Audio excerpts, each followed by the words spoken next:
Alô, inscritos e seguidores deste canal, sejam todos bem-vindos. Eu espero que todos vocês estejam bem. Eu tô de volta aqui para mais uma gravação aqui de um podcast. Essa já é a terceira vez, a terceira tentativa que eu faço de gravar acerca do que vocês já muito me pediram, né? Sobre a Malvina. Vamos ver se hoje eu consigo fazer a parte número 1. Eu acho que esse aqui é um assunto longo e tal. O que eu conseguir gravar hoje, eu vou editar e botar aí. Aí fica parte 1. Se não deu para concluir, mais adiante, no momento livre, de repente no final de semana, eu gravo mais outro tanto, a parte 2, até esgotar, né? Era para eu ter feito um esboço, mas não consegui, não tive tempo. E eu vou falar aqui espontaneamente, tá? Em algum momento aqui, se eu lembrar de alguma coisa importante, eu vou pausando e vou anotando, tá? Eu diria a vocês que eu estou tão indiferente a essa mulher, essa minha irmã, que me bate até uma certa preguiça. Me bate até uma certa preguiça de falar dela. Por um lado, eu me sinto compromissado a falar em atender os pedidos, né, que vocês muitos fizeram. Mas por outro lado, assim, vai me dando aquela preguiça. Eu posso dizer a vocês que houve um tempo que eu falei muito dela e muitas vezes eu senti muita vontade de falar dela e às vezes eu não falava porque eu ficava com um pensamento assim: eu acho que daqui a pouco ninguém vai me suportar mais nesse canal, né? De tanto falar nessa mulher, de tanto... Eu lembro que uma vez... Eu não consigo lembrar exatamente, mas eu lembro que foi ali no segundo semestre de 2021, quando eu tava com aquele problema que sair de casa, em outros momentos. Era a situação, era a raiva da minha irmã, né? E às vezes eu botava alguma coisa, quando eu não gravava eu botava na aba comunidade. Eu lembro que uma vez uma pessoa escreveu um texto pra mim lá e botou assim, tipo que já tava de saco cheio. Tô de saco cheio, porra, tu não resolve isso, tu não desenrola logo isso, sabe? Fica tipo assim, como que eu ficava só naquela... E ali a mensagem daquela pessoa fez cair uma ficha assim na hora. Eu falei, não, realmente eu acho que eu tô abusando, né? Eu tô abusando da boa vontade das pessoas. Quando você fica martelando muito em cima de um assunto, para quem escuta vai começando a tomar um certo abuso. E ali eu comecei a me policiar para não estar falando mais tanto desse assunto. Vocês podem observar que raramente aqui eu venho... Eu acho que, especialmente de 2022 para cá, poucas vezes eu fiz conteúdo falando de mãe, me queixando de mãe ou me queixando de irmã. A minha irmã, recente, há poucos meses, né? O quê? 3 ou 4 meses atrás eu falei dela por conta dessa situação. Que ela foi deportada e foi toda uma perturbação. Eu compartilhei com vocês aqui. Mas vocês podem perceber que se inverteu, né? Antes era eu que queria falar muito e eu acabei me censurando por acreditar que eu estaria abusando aqui, né? Sendo abusivo aqui. Inclusive teve as queixas, né, de pessoas que se sentiram dessa forma, que elas estavam se sentindo saturadas. E ali eu fui parando. Hoje são vocês, muitos aqui que pedem, e eu que já estou assim meio preguiçoso. Parece que eu me resignei tanto com relação a essa situação dela. Eu acho que eu me curei, eu amadureci, eu superei tantas coisas assim que pra mim eu me tornei muito indiferente, assim, por mais que esteja acontecendo coisa, mas, sabe, dá uma preguiça, assim, às vezes, não é só aqui no canal não, as próprias pessoas que, quando vem falar dela pra mim assim, meu Deus do céu, chegou baixo a cabeça assim, porque, não, vamos falar de outra coisa, vamos falar de outra coisa, assim, porque eu já fico meio, me bate uma preguiça, assim, ela tornou-se insignificante pra mim, sabe? E mesmo qualquer ameaça, assim, a hipótese dela vir aqui dela de repente querer vir aqui para casa, ou o que ela fala de mim, qualquer circunstância de repente criada por ela, também assim não me atinge. Eu acho que quando estourou a notícia que ela ia vir para cá, durante uns 3 ou 4 dias eu fiquei ruim, assim, sabe? Foi um choque assim para mim aquela situação. Foi ruim, assim, eu teve até uma noite mal dormida, porque era uma coisa que eu não existia para mim. Malvina vir da Europa para cá, o Brasil, não existia. Na sequência aqui eu vou discorrer por que eu pensava dessa forma, né? Aquele momento me abalou, mas foi logo. Eu me adaptei a essa realidade da presença dela aqui, sobre como fazer, né? Eu acho que. Mas agradeço, assim, eu vi muita solidariedade dos senhores, muita. Eu sou muito grato, né, a isso. Mas vamos lá, aqui é um canal. Eu acho que aqui é um canal de parcerias, né? Quantas vezes eu já trouxe demandas aqui e peço, né, a opinião e vocês gentilmente opinam, aconselham quantos se tira do seu dia, né, 10 minutos, 20 minutos e me manda um áudio lá pelo Telegram. Então, por que não atender? Por mais que eu esteja com essa preguiça, eu digo que a preguiça eu conseguiria facilmente deixá-la de lado, como hoje. Eu poderia estar bem aqui, vou botar uma música, vou deitar na minha cama, eu tô só aqui em casa. Nesse momento, a minha mãe foi ali para um culto, e eu tô só aqui. Mas o motivo maior que eu não postei esse conteúdo antes foi porque as tentativas de gravação não ficaram bem feitas. Teve uma vez que eu estava gravando que tanta coisa interrompeu, era gente batendo no portão, era gente chegando aqui em casa. Às vezes eu estava gravando aqui, aí chegava uma amiga de minha mãe aqui conversando alto, aí eu tinha que parar. Teve um dia que eu gravei à noite, eu estava só. Aliás, eu passei 3 dias só aqui em casa, aí na noite que eu reservei para fazer a gravação, umas moscas invadiram, umas varejeiras invadiu aqui a casa, tava dentro do meu quarto, tava dentro da cozinha, não sei de onde saiu aquela mosca aqui não é de ter isso. Pessoal, eu não conseguia concentrar, aquele trem voando aqui à minha volta, dentro do quarto eu bati um SPB, mas aí quando eu fui pra cozinha, lá também tinha 2 voando lá. Aí eu desisti, sabe? Porque ficava toda aquela interrupção. Aí eu fiquei, não, vou deixar para outro dia. Então, assim, eu bem que tentei. Mas o fato é que eu sempre, a minha intenção foi fazer essa gravação em momentos em que eu estivesse só. Porque eu moro com uma pessoa que é do lado dela, né? Assim, gosta. É aquele gostar meio... É um pseudo gostar, a gente já sabe como é que são essas relações entre pessoas com perfil abusivo, com transtorno. Mas elas se comunicam e eu pensei, eu digo, eu não vou ficar gravando um conteúdo aqui falando da Malvina, sendo que a Malvina tá bem ali, de repente essa Malvina vem aqui, pode ela comentar alguma coisa. Então... é melhor que eu grave no momento que eu estiver só. Eu vou me sentir mais à vontade gravando sozinho, igual eu estou fazendo aqui. Vai ter os momentos, podem ter certeza que eu vou conseguir. Uma coisa que me surpreendeu, hoje vai ser o conteúdo aqui inicial, né? Inicial. Eu lembro que hoje eu vou falar mais de boa, mas nas primeiras tentativas que eu fiz de gravar, eu ri muito. Eu não me contive os risos aqui, porque... acaba que eu enxerguei assim, parece que a Malvina criou um fã-clube. Sem ela nem saber, ela tem um fã-clube aqui nesse canal. Porque a quantidade de homens que já me mandaram mensagens interessados em conhecer a Malvina, nos comentários, já vieram no Telegram, já recebi e-mail. Ô, Vitor, passa o contato dela, me fala aí, ó, fica em sigilo aqui entre nós, igual tu tá aí com essa perturbação, eu posso te ajudar. Assim, vai que eu consiga conquistar ela. Tu não sabe o tanto que assim, você falando dela, eu já me apaixonei por ela. Meu Deus, caramba, eu fiquei assim, não é possível um negócio desse aqui. Eu digo, será se... Teve uns que eu cheguei e perguntei, eu falei, não, você tá de zoeira comigo ou tu tá falando sério mesmo? Não, tô falando é sério.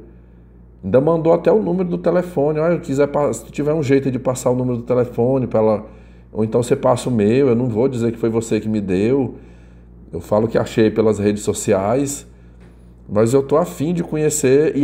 Tipo assim, a ideia era a seguinte, era tipo como se iria beneficiar os dois lados, né? O cidadão iria sair beneficiado se conseguisse conquistá-la, e eu sairia beneficiado porque esse cara estaria me tirando ela de rota, né?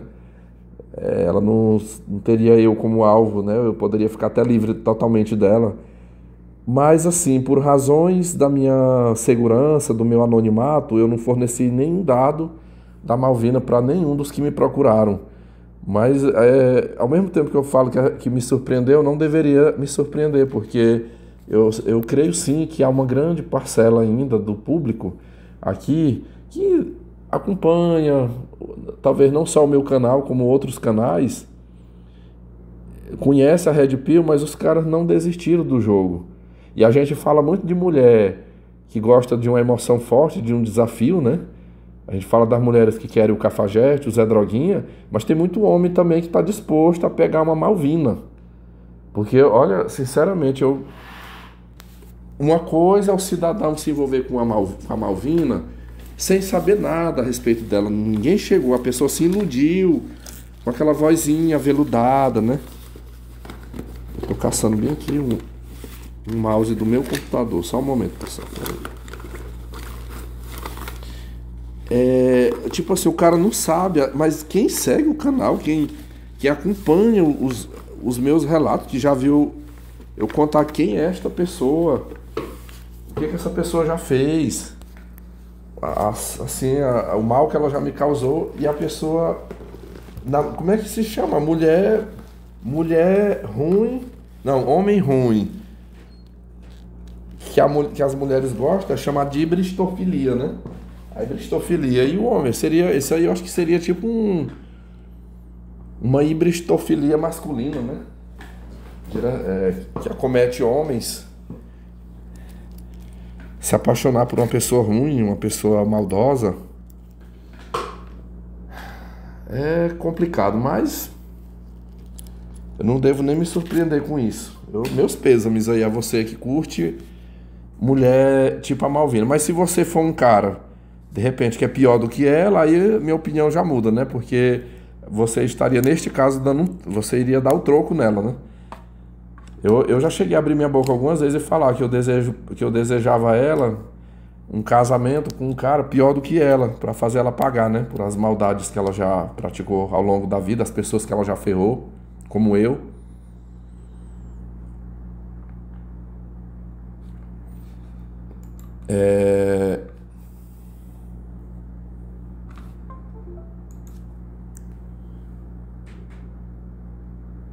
Mas eu acho muito difícil, caso ela venha ingressar num relacionamento, eu acho difícil ela. Eu acho que ela nunca casaria com um homem pior do que ela, porque baseado nos meus estudos, pessoas como a Malvina, elas não se relacionam com gente da laia delas.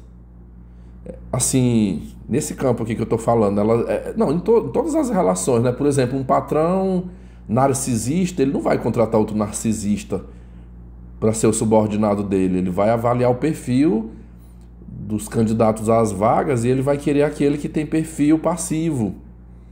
Um perfil passivo, que aguenta, que é muito paciente, que é muito tolerante. É esse aí que ele quer.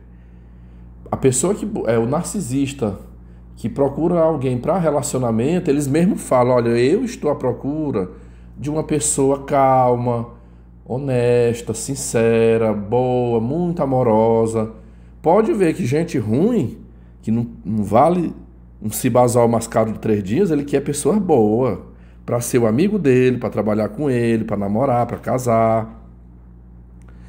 Ele quer se ele tiver filhos, os filhos têm que ter esse perfil, né? Bem submissos. Porque é esse tipo de gente que ele poderá esfolar, depenar, maltratar, e ele de fazer isso e não ter nenhum tipo de retaliação para ele, né? Se ele procura uma pessoa pior do que ele, poderá haver retaliações, né? Acho que no pensamento deles é isso que acontece. Essa pessoa poderá retalhá-lo. poderá se vingar dele, fazer alguma coisa contra ele. Então, não, eu quero pessoas boas. Então, em relação a Malvina, eu creio que um dia, se ela, porventura, viesse a procurar um homem para relacionamento, ela não iria querer um cara violento, agressivo. Ela vai escolher muito bem um homem com perfil bem submisso, bem humilde, submisso, inofensivo. É esse aí o perfil, porque esse aí ele tipo que eu fui como irmão para ela, né, no passado. Eita, em algum momento aqui vai sair um barulho aqui do YouTube, mas deixa eu destravar aqui, meu computador tá ligado, aí quando... Ó, pronto, acho que pausei. Ele não pausou. Só um momento. Pronto.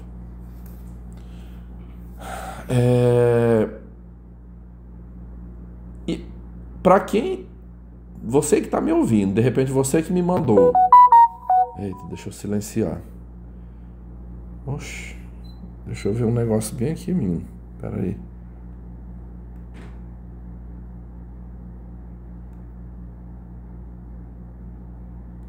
Ah, não, é porque foi uma mensagem que caiu aqui pra mim. Pronto.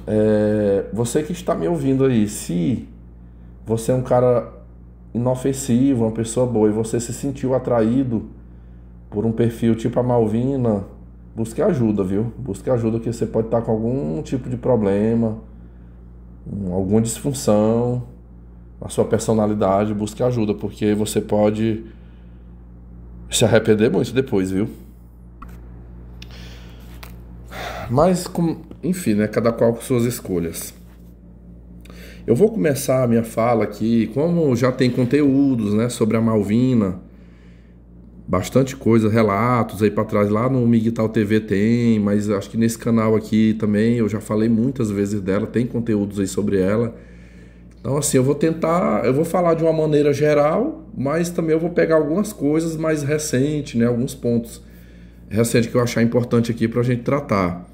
Eu até anotei, já depois que nesses 17 minutos de fala, já umas 3 ou 4 vezes eu pausei aqui para fazer anotações de coisas que eu fui lembrando.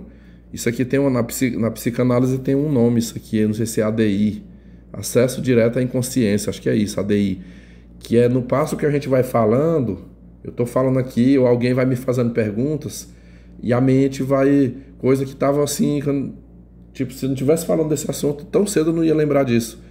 Mas vai buscando, a memória vai trazendo de volta, né, para o campo consciente das coisas. Eu inicio a minha fala, talvez dando um pouquinho o meu braço a torcer aqui. Eu já há 11 anos eu sou um ateu. Eu não acredito mais, eu não acredito em... Assim, de maneira generalizada, bem geral, eu não acredito mais na Bíblia, nem nessas dogmáticas religiosas, eu não acredito em Deus, né? Jeová, Jesus Cristo são figuras divinas, tanto quanto existe mais de 6.000 espalhadas pelo mundo. A religião é um sistema de controle que tem seus pontos positivos, mas tem muitos pontos negativos também. Talvez seja até um mal necessário a religião na sociedade, porque, como eu sempre digo aqui, o ser humano ele é terrivelmente perverso, traiçoeiro, ruim. Então as religiões, em sua grande maioria, elas tentam fazer um trabalho aí para ver se freia um pouco esses ímpetos de perversão no ser humano, na raça humana. Eu falo que se não existisse algumas teorias do amor, né, na religião, não tivesse o Estado, né, o aparato estatal para fazer alguns controles, meu amigo, olha lá se ainda existisse a raça humana no mundo. Porque o ser humano é capaz de coisas de cair o queixo. Mas, assim, ainda tem, igual eu falei, né? Tem alguns pontos, né? Por exemplo, tem coisas na Bíblia que eu acho que eu digo assim, quem escreveu isso aqui raciocinou bem, né? O livro de Provérbios, O livro de Eclesiastes, para mim, é um dos livros mais redipilados da Bíblia. Então, alguém lá no passado que escreveu já estava ciente aí de várias coisas. Então, tem algumas coisas ali que eu concordo, que dá para aproveitar. Mas eu falo nessa coisa da espiritualidade. Nossa, né? Salvação, vida eterna, pecado, justiça divina, cura divina, essas coisas assim que eu não... Acho que eu falei, né? A justiça divina. Eu não acredito nisso aí não, sabe? Mas aqui, creio eu que é uma situação, talvez coincidência, né? É uma coincidência, ou poderíamos dizer que a pessoa colheu o que ela plantou, né? Colheu o que plantou, a lei da semeadura. Eu não sei qual no Novo Testamento da Bíblia, tem uma menção lá, que eu não lembro qual é a passagem, que fala que tudo aquilo que o homem semear, isso também ceifará. Eu acho que o ceifará é colher, né? Eu acho que seria bem isso, né? Colher, consumir, sei lá. E eu vejo essa frase um pouco atrelada à pessoa da Malvina. Por quê? Olha, desde que essa mulher está aqui, durante muitos dias, quase todos os dias me vem um pensamento. Eu acabo lembrando dela. Eu lembro assim... não tem como não lembrar. Alguém toca no assunto, às vezes a minha mãe que fala dela. Eita, mas eu jurava que eu tinha... Negócio que eu distraí aqui. Eu fui ver outra coisa e não silenciei esse aparelho. Pronto. Em que pese eu dizer que a lei da semeadura ela caiu na vida, né? Da Malvina. A Malvina está colhendo o que ela plantou. Porque isso aqui vai ser repetitivo, tá? É uma coisa que eu já falei lá atrás. Senhores, foram 15 anos que essa cidadã ficou na Europa. 15 anos lá. Não foi 15 dias nem 15 meses, não. 15 anos é uma vida.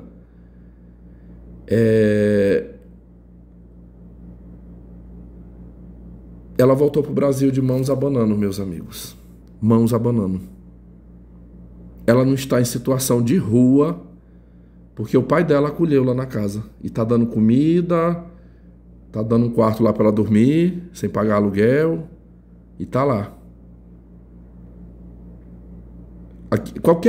Para dizer assim, não, a Malvina não está em situação de rua aqui, só se nenhuma pessoa resolvesse acolhê-la, porque para dizer assim, ela chegou, ela tem uma reserva financeira, ela investiu em alguma coisa aqui.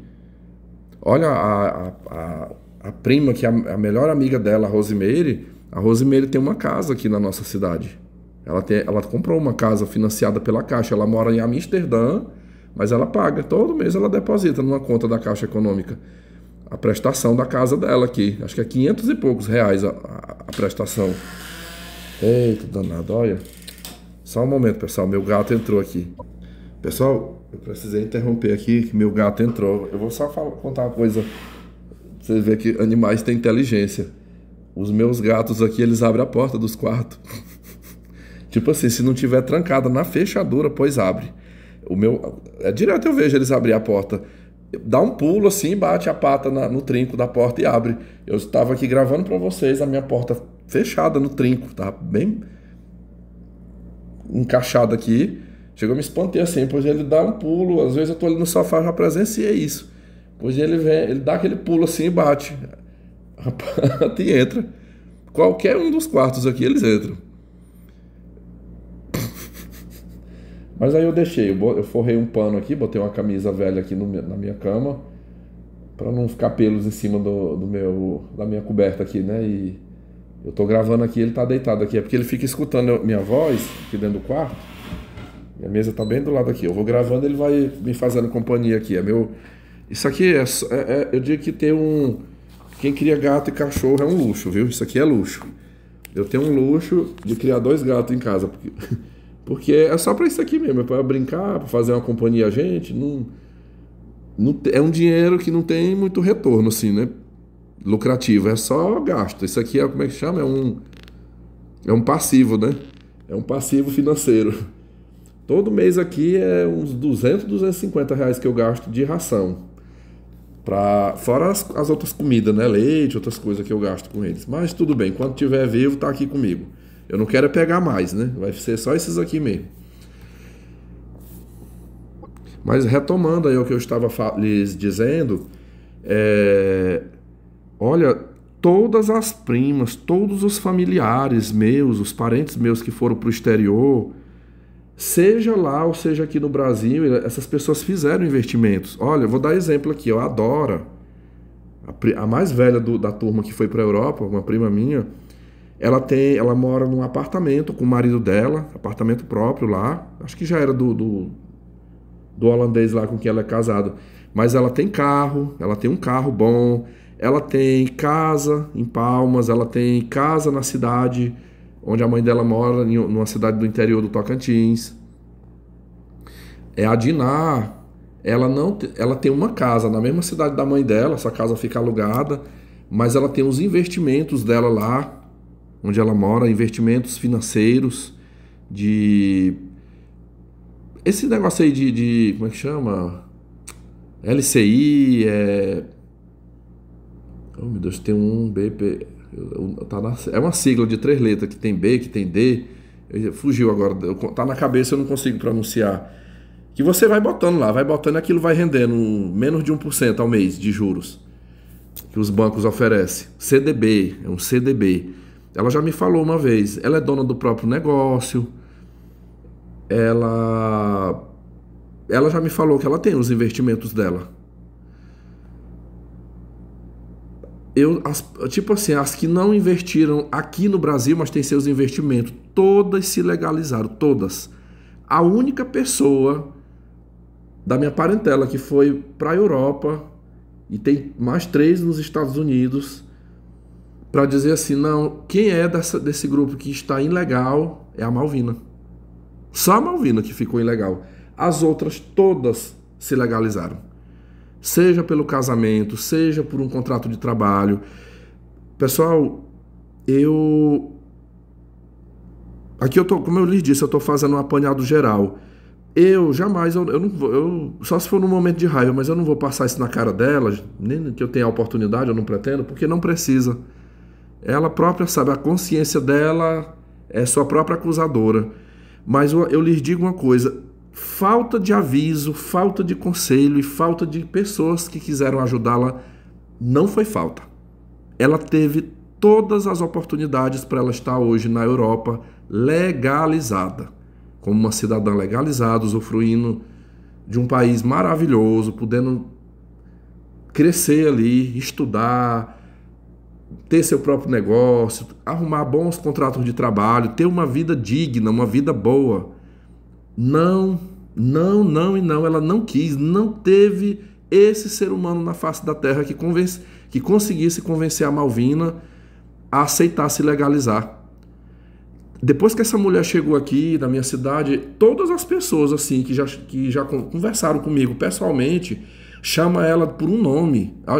Talvez não fale na vista dela, mas fala pra mim. Ela disse, eu já vi uma pessoa burra, mas igual a sua irmã, tá pra nascer ainda. Eu desconheço uma pessoa mais burra do que ela. Quando sabe, assim, quando escuta os relatos dela, assim, de que ela teve toda chance de ser uma pessoa legalizada lá na Holanda e ela não querer, ela não quis. Hoje tem aquelas 2 primas que eu já mencionei para vocês, a Diná e a Dora, tem ranço dela.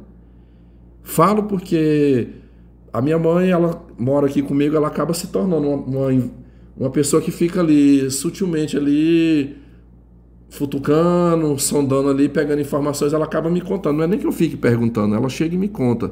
Por exemplo, ela já chegou a perguntar para ela assim, você está tendo contato com a Diná e com a Dora? Não. Eu já tentei, mas elas não me atendem. Diz que a Dora, a Diná, depois que ela foi deportada, nunca mais teve nenhum contato com ela, não atende, nem responde. E a Dora diz que uma vez só atendeu, não, ligou para ela para pedir de volta os trabalhos. Falou, por favor, me diga quem são as pessoas que você trabalhou aqui, que eu quero pegar os trabalhos, tá? Ainda enganou ela, falou, não, tu deixa esses trabalhos comigo, aí no dia que tu conseguir voltar para cá eu te devolvo, tá? Eu passo os trabalhos para você, tudinho de volta. E eu sei que as relações entre elas são estremecidas, elas não se falam, e dentre muitas razões, muitos atritos aí, um deles foi essa questão das primas tentarem ajudar ela para ela tirar a cidadania e ela não aceitar. Hoje eu sei que essas mulheres pode até ser que ande aqui, mas não faço nem questão, mas houve um tempo que elas andavam muito aqui, de 2022 para cá. Elas chegaram a andar aqui e me contar, olha, fui no apartamento, eu e minha irmã, fomos no apartamento dela, implorar para ela nos entregar só para a gente fotografar, escanear o passaporte dela. Cadê todos os documentos que você tiver, até documentos aí do Brasil mesmo, CPF, alguma coisa, por favor, deixa eu escanear, deixe que o advogado ficará por minha conta. Eu adoro, contando aqui, eu contrato o advogado, eu vou pagar os honorários dele, para ele fazer todo o seu processo, para a emissão do seu documento. A gente vai fazer todos os trâmites. Quando você tiver com o documento, eles chamam a identidade, é a mesma identidade que a gente tem aqui, eles têm lá, né? Interessante que aqui a nossa identidade aqui é de papel, né? Lá no exterior é um cartão magnético. Eu lembro quando a minha segunda viagem ao exterior foi há 2 anos atrás, quando eu fui aos States. No aeroporto eu vi várias pessoas de lá fazendo voo doméstico no aeroporto, botando. Eu paguei até um mico no dia de eu vir embora, porque a gente estava passando numa fila e eu vi o pessoal botando assim, parecendo caixa eletrônica, assim, enfiando aquele cartão, e eu não caía a ficha ali na hora, né? E aí quando chegou na minha vez, eu achei, não, eu não tenho esse cartão, a mulher não vai me cobrar. E a mulher falando umas coisas lá, quando eu cheguei perto assim, foi que eu percebi que era uma policial na cabine. E aí um rapaz que já tinha passado, ele sinalizou pra mim. Ele percebeu que eu tava meio voando assim, e ele me mostrou o documento dele. Tipo, como quem diz assim, esse aqui, ó, passa esse aqui. E eu fiquei assim, mas eu não tenho. Aí de repente a policial já foi muito rápida ali, ela peispó. Aí quando ela falou peispó, eu entendi que era o passaporte. Aí imediatamente eu peguei na minha mochila, o passaporte era para abrir e digitalizá-lo, era um controle, né? É o famoso controle de passaporte. As minhas primas, essas que eu estou mencionando aqui, que moram lá, elas já me mostraram também a identidade delas. É similar a um cartão de crédito, esses cartão magnético. Mas retornando, né? Elas contaram para mim, para minha mãe aqui, olha, fomos lá, eu ia ajeitar tudo. Malvina, depois que você estiver com o seu documento em mãos, aí você vai me pagando, todo mês você vai me dando um pouquinho, sabe? Mas a gente quer você com o seu documento. Pessoal, pera aí, a minha mãe tá me ligando bem aqui, eu vou ter que pausar aqui, só um momento. Pessoal, continuando aqui, me perdoe aí, muitas vezes eu recebo queixas, mas esse aqui é um bate-papo informal. Eu considero que está fluindo muito bem a minha gravação aqui. Se comparado com as vezes que eu desisti de publicar, essa aqui está saindo perfeita, tá? Eu acho que agora muito dificilmente haverá alguma interrupção até eu fazer a conclusão aqui dessa primeira etapa de gravação. Retomando aí o que eu estava argumentando com vocês, as primas queriam ela com o documento e sempre o argumento era assim. O que acontece? Com ela fazer as recusas, as primas reclamavam, né? Tipo assim, que todas as mulheres que iam para lá, elas caçavam seus meios, elas aceitavam ficar independentes, emancipadas, legalizadas, tudo, menos a Malvina. E aí nessa ocasião, que elas foram lá pedir os documentos para digitalizar, foi o dia que a Malvina surtou com elas. Segundo o depoimento delas, das duas irmãs que foram atrás, diz que a Malvina xingou muito e botou as duas para correr de lá. Vai embora daqui, você não tem nada a ver com a minha vida, eu não vou tirar esta porra. Não vou tirar essa porra. No dia que eu quiser esse documento, eu sei ir atrás. Não precisa você vir aqui se intrometer na minha vida. Não vou dar documento e vão embora daqui. Vá embora daqui, não se meta na minha vida. Essa foi a resposta que ela deu para as duas primas que estavam tentando ajudá-la, né? Eu lembro que muito tempo atrás, muito antes de eu estabelecer o contato zero, Eu estabeleci um contato zero, já estou caminhando aí para próximo de 6 anos. Né? Em janeiro que vem faz 6 anos que eu estou de contato zero. Mas vamos botar assim, de 2018 para trás, várias vezes, meus amigos, várias vezes eu conversei com ela, amigavelmente, sabe? Como se diz, com todo amor, com todo carinho, eu conversava com ela e dava incentivos, dava conselhos para que ela tirasse o documento dela. Mais ou menos, minhas falas eram assim para ela: minha irmã, já que você fez a sua escolha de morar aí, eu sempre preferi, eu queria você morando aqui perto de nós, né? Mas já que você escolheu, não foi uma escolha ruim. Aí é um lugar bom, é um país maravilhoso, lindo. Mas aí é bom para quem é legalizado.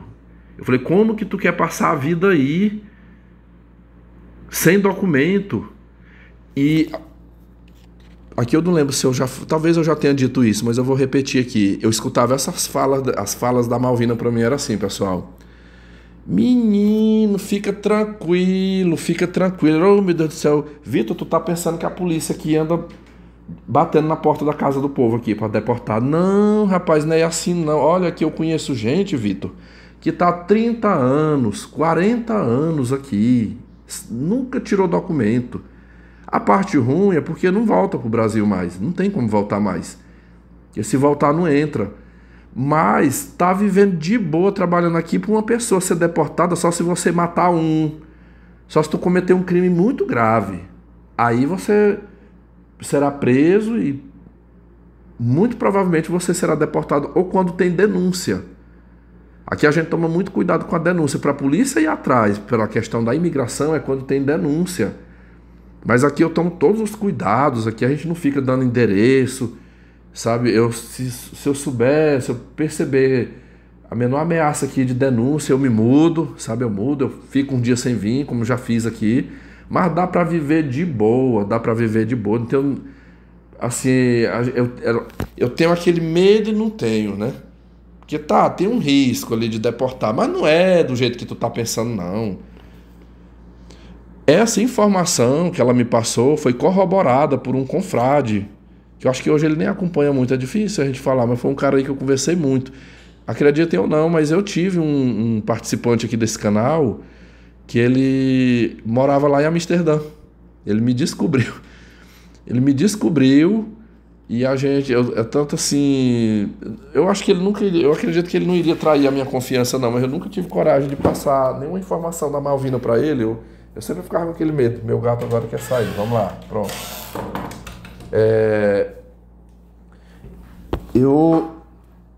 Também ele nunca fez muita questão disso não, mas a gente conversava. Mas eu me lembro que algumas vezes, conversando com esse rapaz, ele falava assim pra mim, falando: Vitor, eu moro... Quantos anos, meu Deus, que ele tinha? Eu não lembro, mas é tipo assim, não é só na Holanda, ele percorreu outros países. Ao todo, quando eu o conheci, lá em 2021, ele me disse que já tinha uns 18 anos que tinha saído do Brasil. Foi para outros países.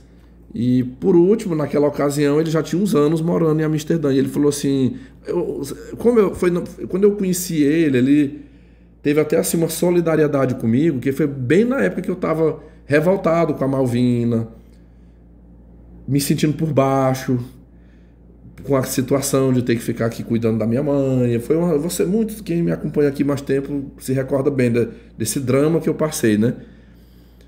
Inclusive, deixa eu até anotar que eu quero fazer umas considerações novamente. Aí eu sou muito grato, muito grato aqui ao canal, porque eu acho que parte muito da minha cura, muito da minha resignação, da forma como eu tô hoje, eu devo a vocês aqui nesse canal.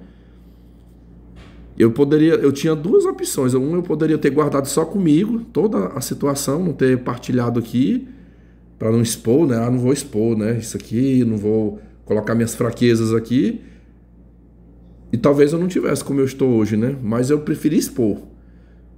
Botei as cartas na mesa e fui muito ajudado gratuitamente. E esse rapaz, deixa quieto aí, né? Acho que eu já até falei dele aí tempos atrás, mas enfim, ele foi muito solidário a mim, quando ele me viu com aquela revolta, aquela raiva. E aí, por eu falar da minha irmã, aquela coisa, que ela foi embora e que ela estava no bem bom, era assim que eu enxergava, né? Que ela foi mais inteligente do que eu, que ela estava numa situação melhor do que eu, que ela estava vivendo no bem bom. É a mente distorcida.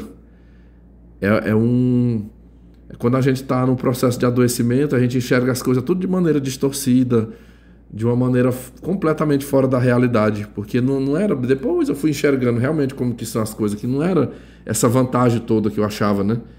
Que ela estivesse. Mas eu conversando com ele mencionou para mim que também conheceu pessoas que estavam com seus 30 anos, 40 anos ilegal na Holanda. Eu me lembro de uma fala dele assim, isso conversas em off, né? Ele falou assim: olha, tem pessoas que estão há 40 anos aqui, ou seja, elas chegaram aqui, por exemplo, com seus 30 anos. Hoje já estão com seus 60, 70 aí doentes, não aguenta trabalhar e fizeram tipo a sua irmã faz aqui. Não juntou nada no Brasil e não juntou nada aqui, não se legalizou, não construiu um patrimônio aqui, não fez reserva, nada. Aí hoje eles estão velhos, doentes, não aguentam o trabalho puxado que é aqui, ainda que seja de faxina, não pagou um plano de previdência, não fez uma reserva, ele não pode nem voltar para o Brasil. Como é que volta para o Brasil? Às vezes no Brasil não tem nem parente mais, assim, uma pessoa que possa acolher, não tem ninguém lá, aí fica por os abrigos. Esse meu confrade, ele me contou até que trabalhou um período em casas de apoio. Ele disse que conheceu brasileiros. Ele me disse que conheceu brasileiros e até pessoas de outras nacionalidades lá em Amsterdã que não estavam morrendo de fome lá, porque tem umas ONGs, umas casas de apoio que acolhem. Aí dá uma sopa, acho que tem um acompanhamento psicológico, mas é aquela coisa, só uma cama para dormir, tem uma caminha ali para dormir e acho que uma bolsa ali para guardar as roupas. E tem os horários ali de comer alguma coisa. E pode sair. Acho que tem horário de entrar, horário de sair. Tem aquelas regras lá dentro. Ele me falou muito de pessoas também em situação de rua por situação ou por questões da droga, né? De uso de droga, que estava tentando se reabilitar. Ele me falou dessa experiência que ele chegou a trabalhar lá. E ele, com essas palavras, ele falou para mim, ele disse: a sua irmã é uma forte candidata a se encontrar nesse patamar, porque ela é o mesmo perfil. Ele falou, é o mesmo perfil de pessoas que eu já conheci aqui, inclusive brasileiros e também de outras nacionalidades, que ali vão, né, que imigra para lá. Meus amigos, eu já conheci pessoas aqui da minha cidade. A ex-mulher de um primo meu que hoje mora em Boston, o Breno, já falei dele aqui também, o que me sacaneou no convite lá para os States, eu já conversei com ela, ela não é minha amiga, é uma conhecida, mas ela, muito tempo atrás, já me contou o relato em que ela passou, se não me falha a memória, eu fico numa dúvida se é 2 ou se é 4, eu vou dizer que foi 4, para ela ter o que ela tem aqui, certeza foram 4 anos de trabalho. Ela foi para os Estados Unidos ainda numa época que ela tinha relacionamento com esse meu primo, o Breno, e ela disse assim, ela falou, Vitor, eu passei 4 anos lá. Ela disse, olha, diferente de muitos brasileiros que vão para lá para viver, né, para usufruir, viver a mesma vida, né, dos americanos, não. Eu fui para lá com uma meta de construir patrimônio aqui no Brasil. Eu não... Pessoal, era aquela coisa, pudesse até que ela continuasse lá, né? Mas casada com o marido e viver muito tempo, mas ela disse, eu quero ter as minhas coisas lá no Brasil. Então ela disse, olha, podia dar o sangue na canela, podia chover canivete, mas $2.000 eu tinha que mandar todo mês na minha conta, numa conta do Banco Bradesco pro Brasil. Ela disse, quantas vezes eu jantei pão com salsicha, eu jantava miojo. Literalmente eu passei a pão e água. Eu usava roupas usadas que patrões meus, era o serviço da faxina. Ela disse, eu não ia em loja comprar roupa para mim. Minhas patroas nas casas que eu fazia faxina me dava camiseta, me dava short usado, e eu usava para não gastar com roupa. Eu não saía para comer em restaurante, eu não viajei, nunca fui na Disney, nunca fui em Nova York. Esse período ela passou em Boston. Ela passou 4 anos em Boston. Ela disse, eu contava moeda, meu amigo. Eu era de contar moeda. Eu não gastava nem minhas moedas do que eu ganhava. E a comida, até na comida, eu ia onde vendesse os alimentos mais baratos e economizava na comida, porque $2.000 eu tinha que mandar todo mês para o Brasil. Ela disse, esse era o mínimo. Era o mês mais ruim de serviço que eu ganhei pouco era $2.000, mas eu conseguia mandar mais. Teve mês que eu mandei 3.000, teve mês que eu mandei 4.000. Ao final de 4 anos, ela acabou se separando do meu primo, não deu mais certo. Eu até entendo, esse meu primo falava horrores dela, né, pra mim. Depois eu descobri que quem a fera é ele, né, de ruim. Eu vejo essa mulher aqui, ela já até casou de novo. Pessoal, hoje ela tem um apartamento em Palmas, que ela aluga, ela ganha uma renda desse apartamento alugado. Ela tem uma bela de uma casa aqui na cidade, um luxo, meus amigos, a casa dela. Ela construiu praticamente a casa dos pais dela, que é do lado da casa dela. A casa dos pais dela é muito boa, hoje ela é a filha que cuida. Os pais dela tá bem velhinhos já, acho que ela é a caçula de uma renca de irmãos. Aqui, ela é dona do próprio negócio, ela não tem aquela loja física, mas ela é uma representante comercial de produtos cosméticos. Eu já andei na casa dela, chego lá, eu vejo as caixas e caixas estocadas. Ela sai nos salões distribuindo os produtos, uns produtos específicos para a mulher mexer com o cabelo. E ela viaja, tem cidades vizinhas aqui na região que ela viaja a trabalho. Ela tem o carro dela, hoje ela é uma mulher independente, ela tem uma vida boa, ela tem renda boa, ela é patroa de si mesma, ela não precisa trabalhar de empregada para ser ninguém. Ela já conversou comigo, uma vez eu sentei, esses tempos eu já fui 2 vezes na casa dela, mas não acho ela lá. Mas as oportunidades que eu tive de encostar na casa dela e achá-la, ela mais a minha tia, a tia Doracinha, elas são muito amigas as duas. É ex-nora, mas elas são muito amigas. Uma vez eu vi a minha tia falando assim, ela disse, só eu e fulana, nós fizemos um trato entre nós duas. Tu pode ter a briga que for com meu filho, mas nós duas vamos ser sempre amigas, porque você é mãe do meu neto, e eu quero estar bem com meu neto. E para eu estar bem com ele, eu tenho que estar bem com você também, né? Eu falo assim, porque o neto dela foi criado com essa mulher aqui, né? Ela e a minha tia se dão super bem as duas, mesmo há muitos anos ela não sendo esposa do meu primo. Eu teve um tempo assim que eu era muito de frequentar lá. Às vezes ela fazia festinha de aniversário desse menino, ela me convidava para ir para lá, ou quando tinha qualquer almoço, coisa na casa da tia Doracia, até mesmo lá na chácara, sempre ela estava junto com o menino dela, né? Ali. É praticamente como sendo da família. Não tem muito tempo, já depois que eu tive, quando teve essa situação de eu querer sair daqui de casa, um tempo atrás que eu estava revoltado, uma vez ela me chamou lá, ela conversou comigo, eu contei para ela a situação e ela não vê assim a minha irmã com bons olhos, né? E ela é muito católica, sabe? Muito católica. Ela dizendo, olha, ela me chama até de primo, ela me tem como se eu fosse primo dela. Ela, olha, primo, faz tua parte, sabe? Faz essa sua parte, é sua mãe, mesmo com os problemas que tem, mas Deus vai te abençoar, Deus tá vendo, você não tá vendo eu aqui, ó, eu tenho um monte de irmão, mas é eu que tô cuidando. Eu reformei a casa de mamãe e de papai e vim pra cá e tô cuidando deles, a gente mora, as casas colado uma aqui na outra e Deus tem me abençoado muito e assim, você pode ter certeza que essa sua irmã aí, ela ainda vai colher. E no meio dessa conversa ela falou assim, meu Deus, mas o que diabo é que essa mulher está fazendo lá? Essa tua irmã me fala mesmo o que ela está fazendo, como é que a pessoa... o que ela tem aqui no Brasil, o que ela já construiu para ela, assim, pelo menos uma casa, ela tem uma boa reserva em dinheiro. Ela falou, porque quando eu estava lá eu mandava, todo mês, ela disse, o meu patrimônio, eu construí, foi com dinheiro que eu ganhei lá na América. Eu trabalhei feito uma condenada.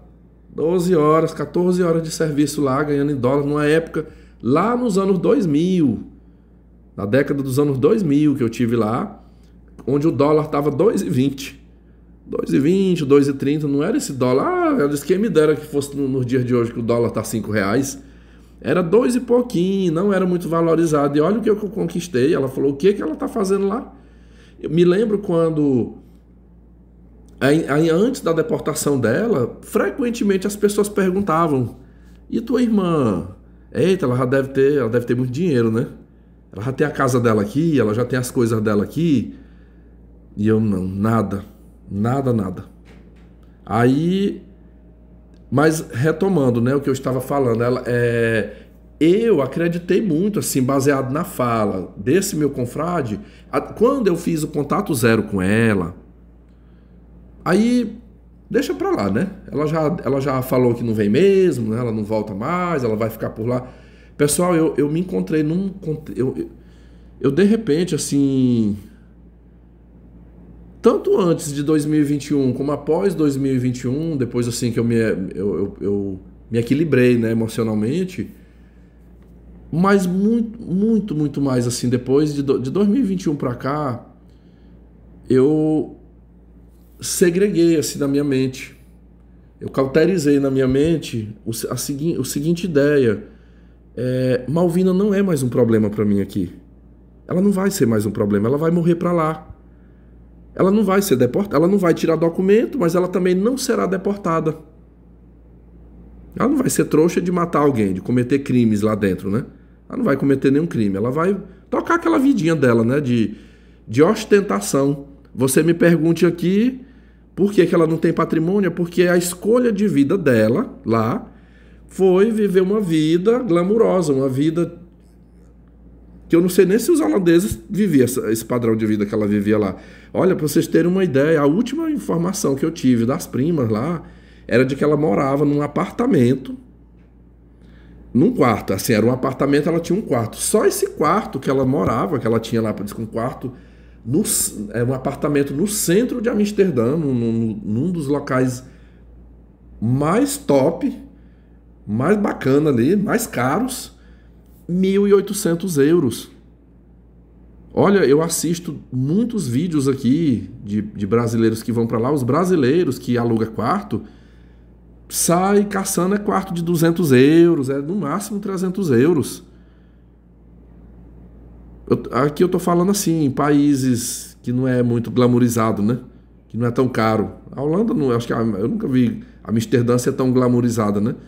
Mas assim, não, vamos botar caro aqui, 500 euros, 600 euros num quarto. Não, mas a Malvina não. A Malvina era 1.800 para ela morar num quarto. Uma vez as primas falaram, menina, ela alugou um quarto para ela, olha. Top, meu amigo. Top. Num setor muito bem localizado. Ela falou, nem eu, nos tempos que eu vivi de aluguel aqui, eu nunca morei num lugar tão bom como ela, que ela está morando agora. Era almoços em restaurantes. Aqui eu não vou mostrar, mas eu tenho um tempo desse eu cataloguei através de um perfil fake, eu consegui ter acesso um Instagram dela, pessoas já me mandaram.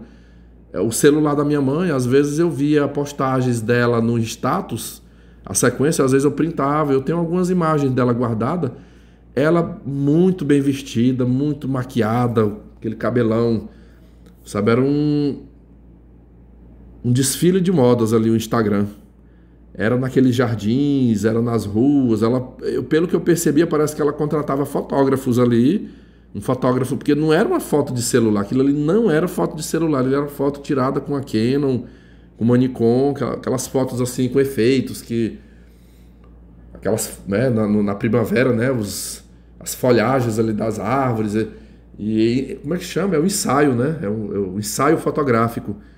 Com seus looks, vestidos, quando estava na época não muito fria, vestidos floridos, quando está no tempo frio, com bota, com casacos, na beira do mar, em muitos locais, meus amigos, vários locais ali da cidade, cheio ali a rede social dela de fotos, ó, roupas, almoços em restaurantes, passeios na cidade, festas, muitas festas ela já frequentou, de baladas, shows, sempre estava dentro com um grupo de amigas.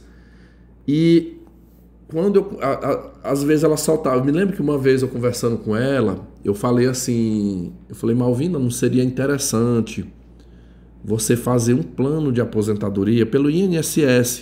Eu falei, como tu não é legalizada, eu falei, vamos pesquisar, tu pode tentar mandar uma procuração para um advogado, sei lá, para ver ver o que é possível. Eu me lembro, eu já vi, olha, uma vez eu vi um rapaz que ele trabalhava de servente de pedreiro aqui, trabalho informal, e ele disse assim, eu pago R$ 70 no INSS. É o, como é que chama? Acho que é segurado facultativo. Segurado facultativo é aquela pessoa que não tem uma renda fixa, ela não é do emprego formal, aí para não ficar totalmente assim, sem nenhuma segurança, parece que é por carnê, né? Tem um carnezinho lá que o INSS entrega lá e a pessoa vai pagando todo mês aquele carnê. R$ 70. Se eu ficar velho, eu tenho direito a um salário mínimo. O benefício é só esse, um salário mínimo de aposentadoria. Eu falei, faz um plano de mínimo, só o salário mínimo. Aí você todo mês paga. Tu pode depositar, ou tu manda por mim, ou por uma outra pessoa, e faz esse plano, assim, pra, sei lá, se de repente quando tu tiver de idade, você não der conta mais de se manter aí, tu não tiver legalizada, você vem pro Brasil, e aí você tem seu salário mínimo, pelo menos um salário mínimo para tu se manter aqui. Pessoal, eu não estou aqui, eu falo isso com a mais profunda sinceridade do meu coração. Hoje não. Ela conseguiu matar o sentimento bom, o sentimento de amor que eu tinha por ela de irmão.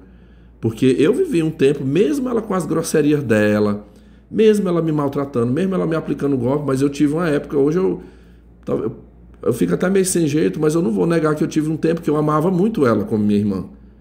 Eu me preocupava, eu queria ajudar ela, eu queria ser um conselheiro, eu queria ser um amigo dela.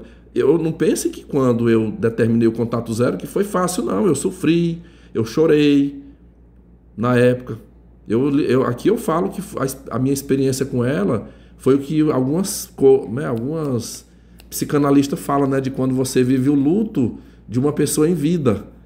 Que depois, assim, de muitas coisas, eu cheguei num ponto assim que tipo assim, é como se ela morreu, sabe, pra mim, assim, eu matei ela em vida. Ela tá por aí, mas pra mim é como se não existisse, eu sou indiferente a ela, né? Eu não tenho vínculos, não faz parte mais da minha vida. Mas aqui eu tô falando, esses casos aqui, quando eu conversava com ela, de uma época que mesmo ela com as ruindades dela, eu ainda amava ela, eu me preocupava com ela, eu queria ajudá-la. Porque eu enxergava nisso, eu sempre ficava assim, meu Deus, essa mulher é ilegal lá. Essa mulher é ilegal, ela não tem plano de saúde, ela não tem nada. Vai que uma hora essa mulher... Eu pensava muitas coisas assim. De repente ela sofre um acidente, fica numa cadeira de roda. Vai que perde uma perna. Como é que vai se manter lá? Vai que fique velha, talvez daqui décadas, não vai ter pai nem mãe mais vivo. Só tem nós dois, talvez. Ou se até eu já tiver morrido e ela estiver lá, não aguenta mais trabalhar, não aguenta fazer nada. Era nisso que eu falava para ela. Eu falei, teve esse dia que eu dei conselho do INSS, eu falei dela fazer uma poupança, eu cedi uma conta minha no Banco do Brasil, uma conta poupança que eu tinha no Banco do Brasil. Eu digo, essa conta aqui eu vou deixar para você guardar o seu dinheiro, você pode ir mandando, todo mês manda e deposita lá, eu não vou mexer no seu dinheiro. Deixa lá que é a tua reserva, se um dia acontecer um problema, você vier para o Brasil, você tem seus reais lá guardados, né? Sei lá, tem 30 mil, tem 50 mil, 100 mil que eu juntei ao longo da minha vida. Vai guardando. Porque a gente nunca sabe o dia de amanhã. Não guardava. Assim, ela guardava, mas era aquela coisa. Guardava e gastava. Guardava, emprestava para os outros. Enfim, nunca guardou grandes cifras, né? Nunca acumulou grandes cifras. E a casa, né? Eu mesmo me lembro quando ela comprou uns terrenos aqui, que eu vi que tinha umas tretas por meio, eu até ofereci meu nome. Eu falei, por que em vez de tu comprar esses terrenos, você não financia uma casa pela Caixa para tu ir pagando? Eu falei, eu posso colocar no meu nome, e aí você vai pagando todo mês a mensalidade. Quando tu vier para cá, a gente transfere pro teu nome. Isso numa época que não era minha intenção nenhuma aplicar golpe nela. Mas eu vou lhes dizer o que eu escutei da boca dela. Essa frase aqui eu lembro que uma vez eu acho que eu botei na aba comunidade, eu recitei, mas ela disse assim pra mim. Ela falou, meu irmão, eu sou o seguinte, eu vivo um dia de cada vez, tá? Pra que eu vou ficar me preocupando com o futuro? Quando eu tiver velho, eu não sei nem se amanhã eu vou estar viva. Vitor, o que existe é o hoje. A única coisa que existe é só o hoje. Futuro é uma ilusão. Futuro tá nas mãos de Deus. Eu vivo um dia de cada vez, eu vivo hoje, eu quero ser feliz hoje, sabe? E assim, eu tenho Deus na minha vida, Deus nunca nos desampara, sabe? O meu Deus nunca vai me desamparar. Então eu tô vivendo a minha vida de boa, sabe? Eu não sei, né? Eu não sei se eu vou chegar a ver. Pra que eu vou ficar me preocupando em juntar patrimônio, em juntar coisas? Se de repente eu vou morrer, não vou levar nada, vai ficar pros outros aí. Então assim, ela não tinha, pessoal, essa visão de juntar patrimônio, tipo assim, igual a ex-mulher de meu primo, que era uma mulher jovem ainda na época, talvez na casa dos seus 20 e poucos anos, quando ela foi pra lá. Hoje ela já é uma quarentona, e ela não teve essa visão que a Malvina teve, de, eu vou luxar, eu vou viver hoje, porque eu não sei se amanhã eu tô viva, eu vou vivendo um dia de cada vez. Ela não viu a vida com esses olhos. Então hoje ela tá de boa, ela tá colhendo os frutos do que ela plantou.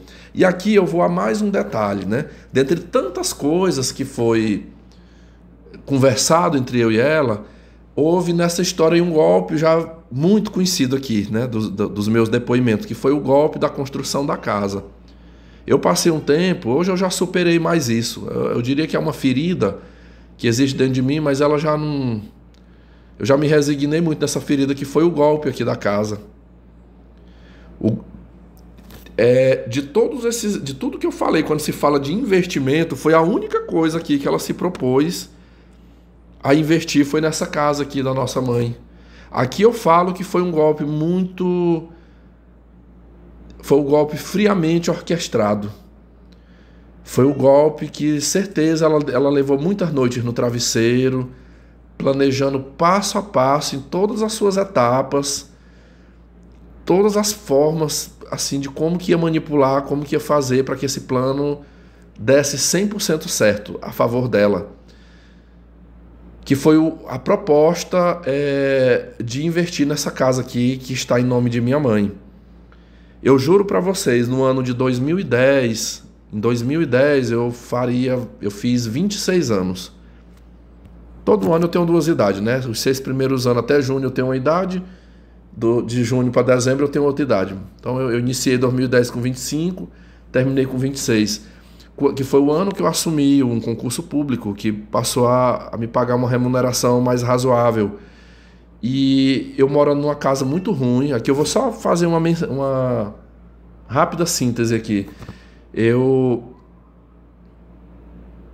moro numa casa muito ruim, uma casa que o telhado estava escorado, muitas paredes rachadas, molhando muito, muito insegura essa casa que eu morava aqui. A casa que, inclusive, 50% fui eu que ajudei. Se vocês observarem até hoje, de tudo que os meus investimentos, acaba que não ficou. Assim, eu fiz muitos investimentos, mas não foi no meu nome.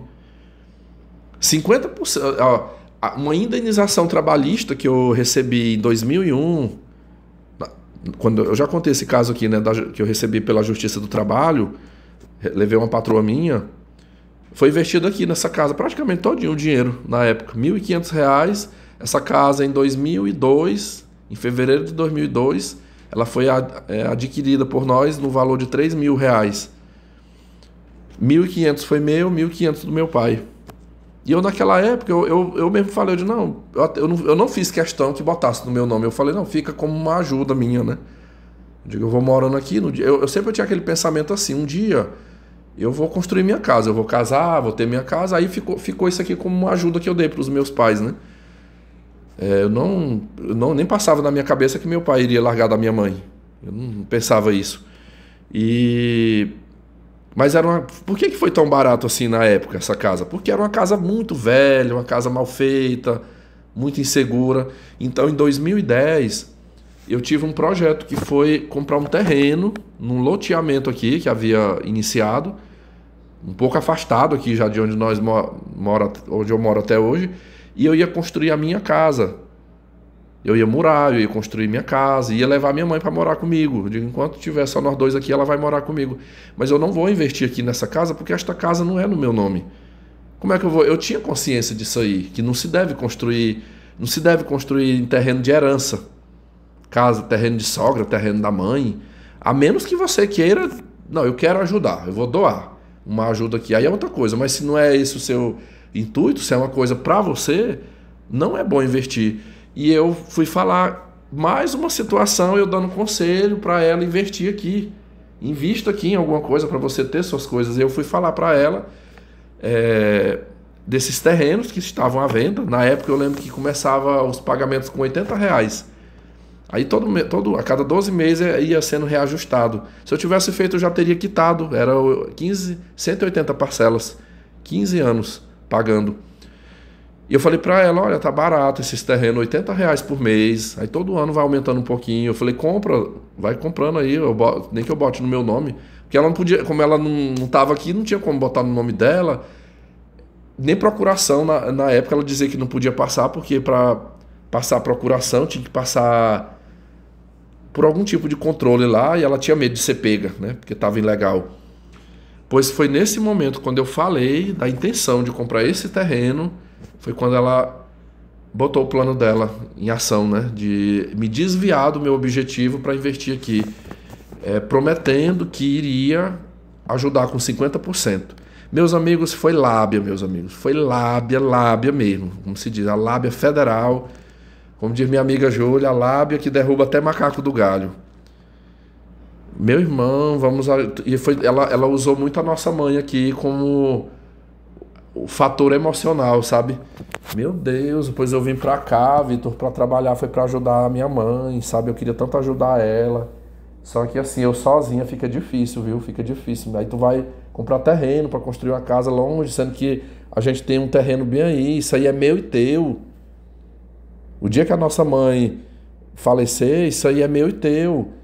Mas muito além disso, eu queria ajudar, porque tu sabe que a nossa mãe ela é doente, minha mamãe não vai dar conta de ela sozinha investir nisso aí, essa casa vai cair. Então eu tinha esse projeto na minha mente, eu não tinha te falado, porque ainda estava comigo, estava em orações, eu ainda estava me programando, mas agora no momento certo eu ia te falar, mas agora que você está com essa ideia, não faça isso. Me ajuda na construção da casa da nossa mãe. Eu te prometo, meu irmão, 50% de tudo que gastar eu dou. Eu estou trabalhando aqui, eu tenho condições de ajudar, eu garanto esses 50%. E isso não foi uma conversa de só um dia. Foi várias conversas, várias, até me convencer, sabe? E eu me lembro do dia que ela falou assim, olha, se tu me ajudar, a gente termina isso aí em pouco tempo. Sei lá, em 3 ou 4 anos a gente termina tudo isso aí de construir, fazer uma casa bem bonita, deixar toda no jeito, até porque eu não... tipo assim, o dia que eu for aí, mesmo que eu vá para visitar, ou se eu for morar, mas eu quero ficar na casa da minha mãe. O dia que os parentes da nossa mãe vierem nos visitar, tem a casa dela, para hospedar o pessoal aí, sabe? Então, em pouco tempo a gente conclui tudo isso aí pronto, aí você vai investir na sua casa, você vai financiar, ou você vai construir sua casa e eu vou construir a minha. Eu vou investir no que é meu, seja aí ou seja aqui, se eu já tiver legalizada. Mas vamos dar essa força, Vitor, para nossa mãe. Vamos dar essa força. Um dia eu fiz até um conteúdo aqui. Eu fiz um conteúdo que eu fiz um questionamento para vocês aqui. Já tem uns meses já, né? Que eu fiz a seguinte pergunta. Que eu até ali 2014, 2015... eu tinha na minha cabeça que a minha irmã super amava a mãe dela. Eu pensei, não, aconteceu todos os problemas, mas a Malvina, ela perdoou a mãe dela, ela tá... Porque assim, esse discurso de quero ajudar minha mãe, quero investir na casa da minha mãe para ajudá-la, para mim assim foi uma demonstração de uma pessoa que amava demais a mãe e todos aqueles problemas, aqueles traumas, né, de problemas lá para trás, superou, liberou perdão. Eu vi até ela com bons olhos. Eu passei a enxergá-la com bons olhos. Meu Deus, como a minha irmã evoluiu, né? A minha irmã evoluiu, é uma pessoa boa, um bom coração. E caí, meus amigos, caí na lábia dela. Pois vamos fazer, minha irmã, vamos fazer. Aqui eu lhes digo que ela deu uma ajuda entre 2011. Ela começou a mandar dinheiro, assim, de pouquinho, ali meados de 2011 e em meados de 2013 foi quando a casa foi levantada, né? Foi construída. Ela ajudou com 12 mil. Me lembro na época assim, que eu contava, eu anotava num caderno assim, os créditos que ela ia mandando. Tipo, mandava 500, daqui 3 meses mandava 800, daqui mais outros meses mandava 1.000. Ao longo ainda de 2013 ela ainda mandou algumas remessas de 1.000, 1.500, o que totalizou R$ 12.000. Foi a ajuda que ela deu. Eu já de cara, na época que, em 2013, quando foi para construir, de cara eu já entrei com 20 mil, que dobre aí para 40 mil, porque mais 20 mil ficou de juros no banco, na caixa, porque foi empréstimo. E foi a única ajuda, meus amigos. Foi a única ajuda que essa mulher deu. A partir dali para frente, todas as 3 etapas que eu meti a cara a investir nessa casa, não caiu mais um centavo dela. Para dizer assim, teve uma vez que ela ainda me emprestou. Ela falou, eu vou te emprestar 5 mil. E aí foi todo aquele deboche que vocês já conhecem, né? Falava para os parentes, para os conhecidos, que eu não vou investir. Ela tinha 2 jogadas. Deixa eu tentar. 3 jogadas de manipulação. Os parentes que questionavam ela por que ela não estava ajudando aqui, ela dizia que não ia ajudar porque ela não ia morar aqui. Isso eu estou lhe falando porque pessoas me mandaram áudios, mensagens, eu vi nos celulares de algumas pessoas.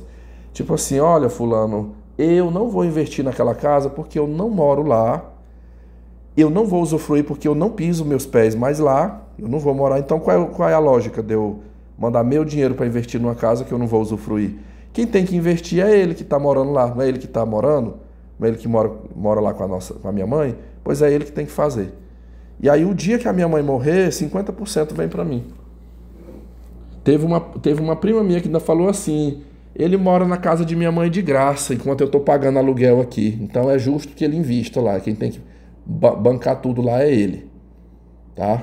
Eu, além de pagar aluguel aqui, eu ainda tenho que ficar mandando dinheiro para lá, não vou mandar não. Comigo, a jogada era outra. Comigo, quando eu entrava em contato e me humilhava para ela, quantas vezes eu não... Pessoal, eu falo aqui para vocês, eu descobri recentemente que aqui na minha cidade já tem umas construtoras. Eu já vi algumas obras de construção de casa mesmo, sendo feita por empresas, construtora. Você passa, tá aquela placa lá na frente, quem é o engenheiro que assina, tudo. Eu juro para vocês, o dia que eu for mexer uma obra, novamente, construir uma casa, não será mais como eu fiz lá atrás, que eu fui e contratei um pedreiro.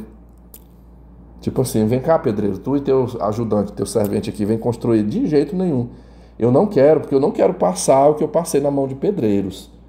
Foi uma experiência, foram experiências muito traumáticas, muito traumáticas. Eu corri o risco até de ter sido assassinado. É uma classe de gente que eu não gosto. De forma geral, eu não gosto de pedreiro. Não os vejo. Pedreiro para mim é marginal, é bandido. Até que ele me prove que ele é um cidadão de bem, para mim é marginal. Porque os que passaram aqui na minha casa foram pessoas criminosas. Eu vivi momentos de terror aqui dentro da minha casa, no risco até de eu ter sido morto, de ter sido roubado, de ter sido... golpes financeiros, prejuízo, que não roubou, quebrou, danificou aqui dentro da minha casa, me ameaçou de morte, ameaçou de queimar minha casa, quis me agredir fisicamente, apontou dedo na minha cara, sabe? Eu sei o que é, meu amigo, ser humilhado. Aqui é a classe... Eu trabalhei muitos anos de empregado para patrão e eu lembro que eu sempre me subordinei aos meus patrões. Eu obedecia a ordem do meu patrão. Meu patrão pedia, minha patroa, vem cá, você vai fazer isso assim, assim. Eu ia lá e obedecia. Foi a raça de gente, a corja, que não, eles são do tipo que os papéis se invertem, né? É como se ele, pedreiro, é o patrão e o dono da obra, o dono da casa, que é o empregado, que é o subordinado. Eu me vi em contextos aqui que era eu que ficava obedecendo ordem de pedreiro aqui dentro. Eu que obedecia, eu era comandado pelo pedreiro aqui dentro.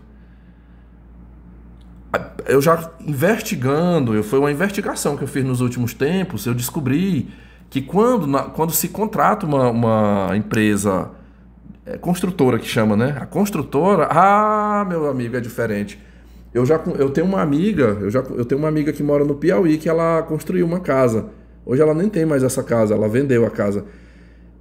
Um dia eu conversando esse caso com ela, aguarda que tem um porquê de eu estar falando isso aqui, falando da construção dessa casa. E em relação à minha irmã. Um dia eu contando isso pra ela, ela falou: Vitor, tu passou por isso aí porque tu não contratou a construtora. Tu não teria passado por isso se fosse uma construtora. Sabe por quê? Porque a construtora, ela contrata pedreiro, só que é na carteira assinada. É batido o contrato, assinada a carteira. E, meu amigo, não deixa ele tem que bater ponto. Tem horário de entrar, horário de sair. Tem que obedecer a ordem do chefe da obra, o engenheiro. E assim, é só começar a atrasar, começar a querer enfrentar a rua, justa causa, na hora rua, nem um centavo mais. Ou então, só proporcional ali que recebeu. Ela dispôs aqui, meu amigo, na minha casa, eu não tive nenhuma dor de cabeça aqui. E você vê eles pianinho, obediente, obedecendo ordem. O negócio aí é porque assim, eles viam que você era uma pessoa calma, você é um cidadão de bem, você não é empresário, né? Tu não era empresário, tu era uma pessoa comum. Então, ele falou, eles fazem isso aí com gente igual a você, eles crescem pra cima de você, mas bota na mão de uma empresa pra tu ver se pedreiro faz isso. Pode até fazer, mas é olho da rua. É olho da rua.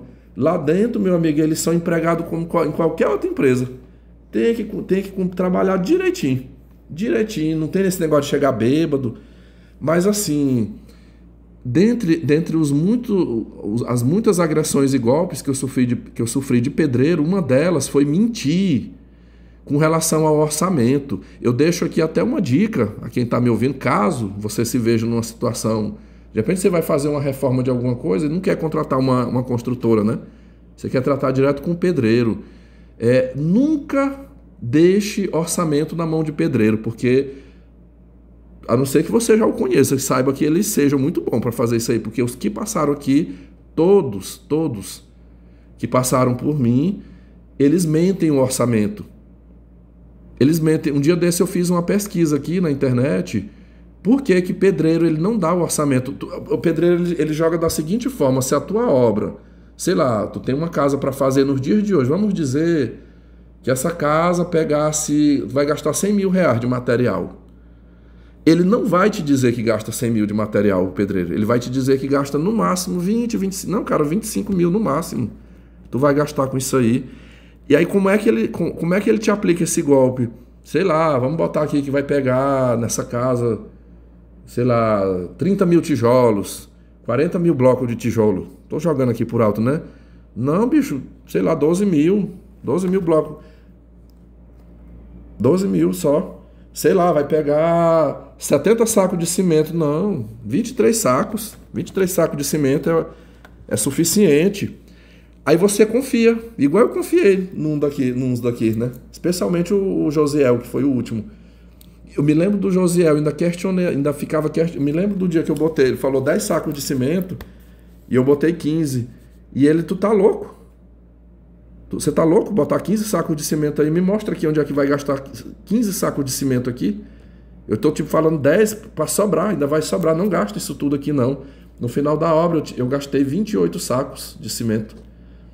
Eles não falam o número real, a quantidade de material real para você saber o quanto que você vai gastar de verdade na obra. Não fala.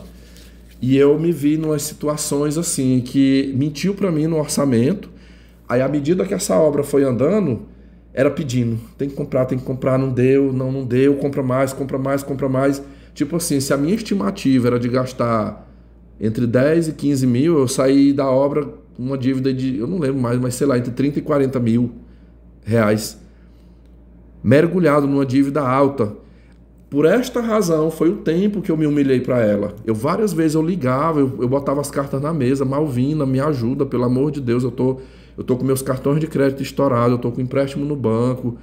Eu falei, aqui mal tá sobrando para comer. Eu falei, eu tô muito endividado. Eu falei, essa casa não é minha.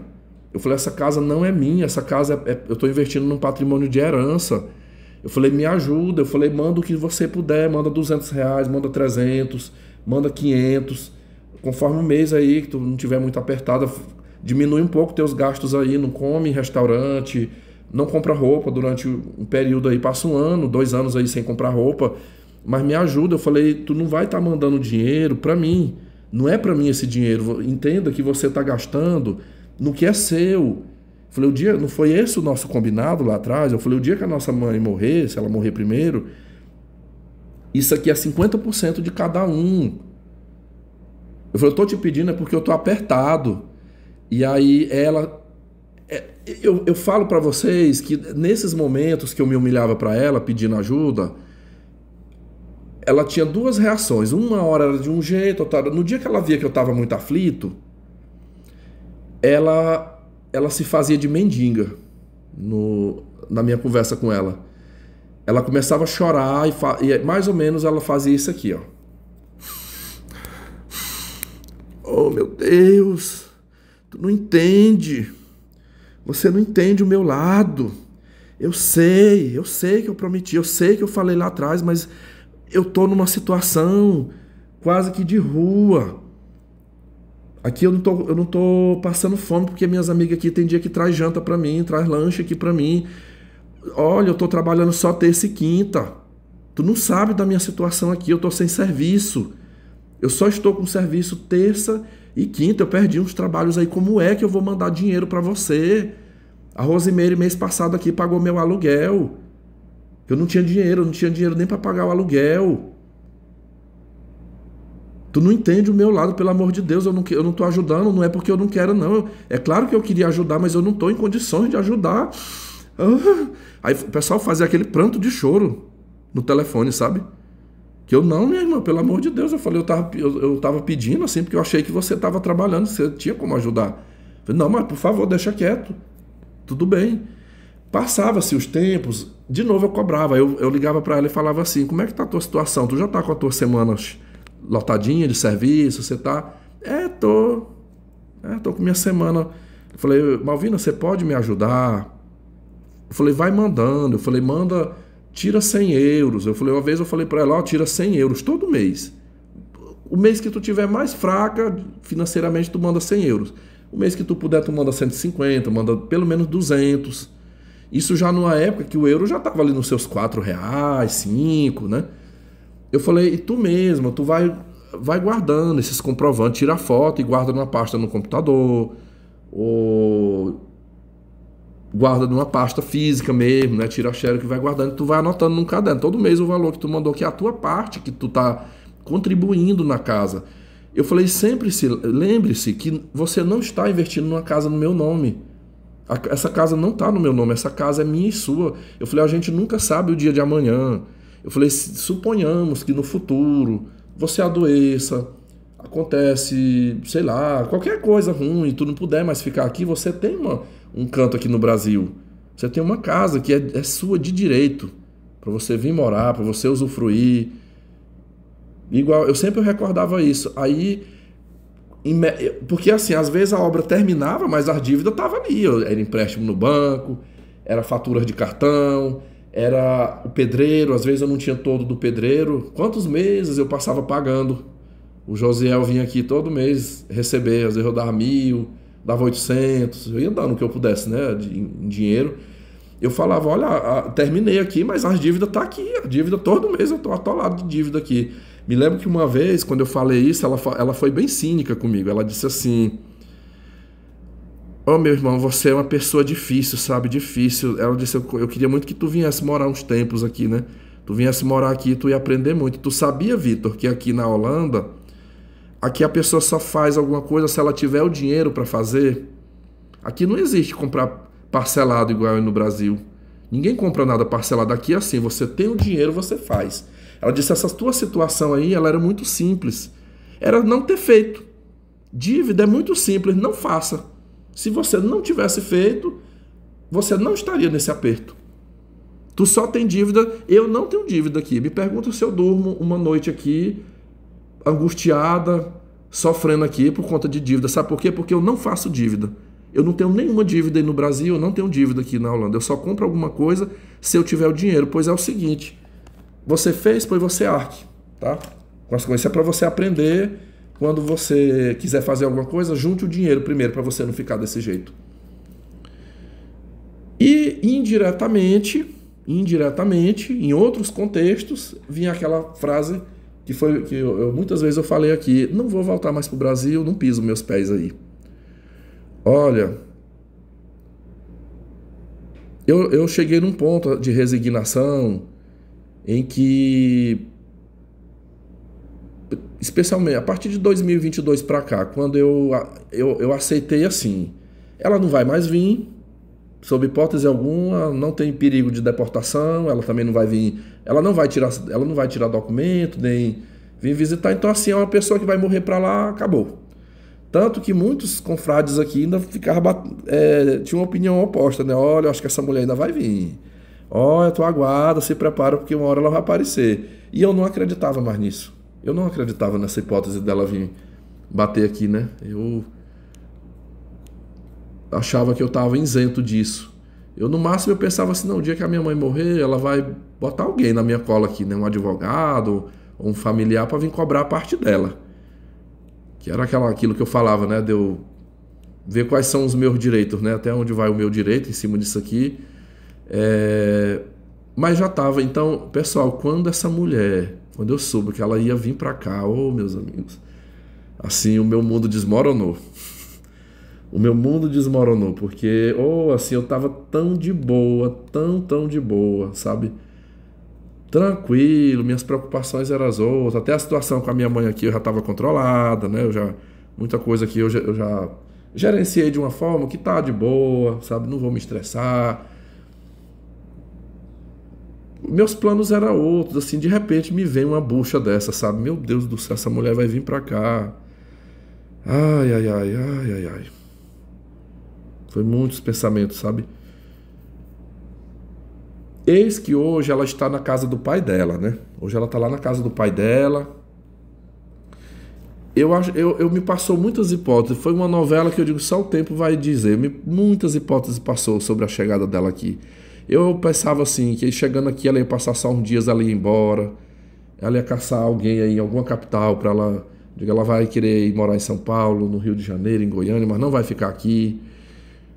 Querer ir trabalhar longe.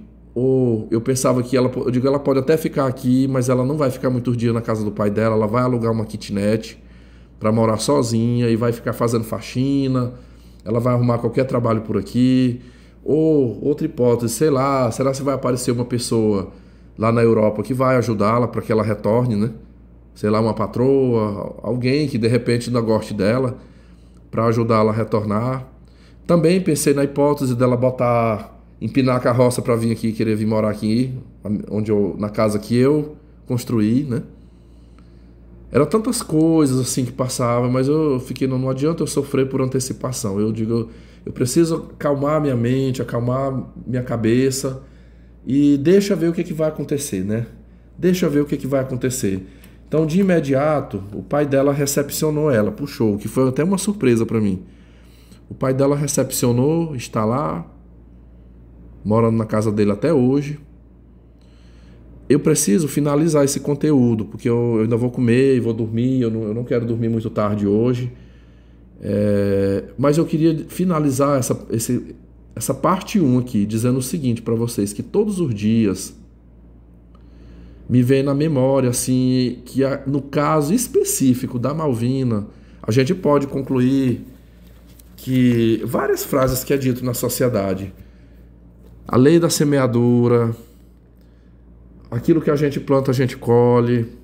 Tem outras frases que as pessoas dizem assim, que quem cospe para cima cai na cara, que o mal do corpo é a língua, né? A pessoa fala com a sua arrogância, com a sua prepotência, não piso meus pés aí, não vou morar nesta casa. Olha a situação que ela está hoje. Outro ditado, né, que a arrogância precede a queda, né? Toda arrogância precede a queda. Olha a situação que está a Malvina hoje. No próximo capítulo, quando eu tiver um tempo livre, eu vou gravar a segunda parte. A segunda parte ela vai ser melhor. Eu vou contar aqui episódios que eu já tenho conhecimento do que está acontecendo. Pessoal, ela está morando na casa do pai dela, só ela e a madrasta. O pai dela quase não fica lá. Só vem mal no fim de semana, rapidão, tá ficando mais lá pra roça. Ela tá morando com a madrasta. Eu sei que ela já levou muitos esporros. Ela tá humilhadinha lá dentro. Humilhadinha. Ela já pelejou, ela já mandou vários recados através de familiares que quer vir, tudo que ela mais queria hoje era vir morar comigo. Que ela queria vir morar comigo. No próximo capítulo eu vou trazer aqui depoimentos de familiares, de amigos, de pessoas próximas a mim, em que eles disseram a seguinte frase para mim: Ô Vitor, a sua irmã ela estaria bem melhor na sua casa. E sem comparação, a vida dela estaria bem melhor se ela estivesse contigo. Rapaz, dá mais uma chance. Deixa sua irmã ir para lá. Tias minhas já vieram, a tia Doraci mesmo já conversou. O dia desse ela conversou comigo. Moça, sua irmã, depois que ela chegou aqui, ela já aprendeu muito, Vitor. Ela já aprendeu, sabe? Assim, a mente dela já se abriu, ela já tá reconhecendo que as coisas não é do jeito que ela achava que era lá na Holanda. Ela baixou mais a bola, sabe? Tá mais humilde. Conversa com ela. Eu acho que você poderia ajudá-la muito. Mas eu me mantenho firme, pessoal. Até hoje eu ainda não tive essa conversa. Eu não sentei para ter essa conversa com ela. Eu acho que essa segunda parte eu vou tentar, assim, aqui no meu caderno, na minha agenda, fazer uma sequência de fatos, principalmente depois que ela chegou aqui. Uma sucessão de acontecimentos. Ela não é de andar aqui. Ela não tá andando. Inclusive, meu próprio pai já fez uma comigo uns dias atrás. Vocês não sabem disso ainda. Mas ele já aprontou, ele me deu uma pressão no mês de julho ainda, num jantar em família, para que eu fizesse as pazes. Meu pai tá louco, meus amigos, doido para empurrar ela aqui, pra dentro dessa casa. Ele pensa que eu sou idiota, mas eu já percebi, meus amigos, doidinho para botar a Malvina aqui, para morar aqui comigo. Mas eu, não. Ih, já zangou, já fez cara feia pra mim. Já não tá nem tá muito falando comigo por conta desse motivo. Ele tá com a Malvina na casa dele, mas não é porque quer, não.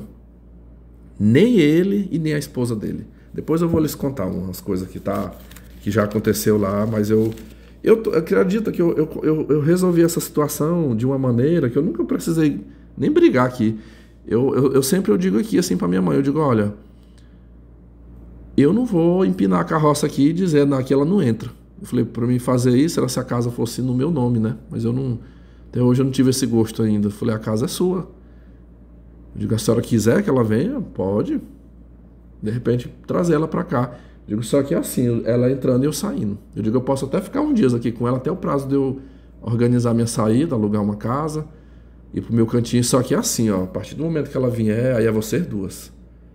Aí é você e ela. A senhora e ela vão ficar responsável por toda a despesa da casa, por tudo aqui, né? Eu vou cuidar da minha vida, eu vou caçar um canto para me morar e viver minha vida para lá. E aí ela vai ficar responsável, ela arrume um trabalho, a senhora vai ficar com o seu benefício de um salário mínimo e vocês duas vão se manter.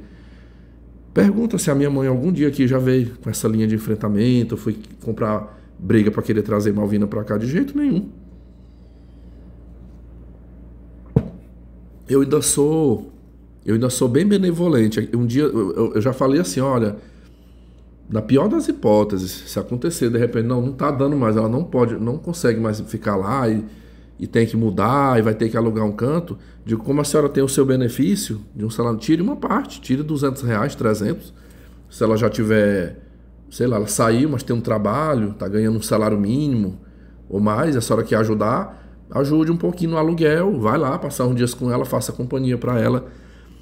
Mas eu acho que o melhor é deixar do jeito que tá. Ela lá com o pai dela, ou ela alugar outra casa, porque enquanto eu estiver aqui,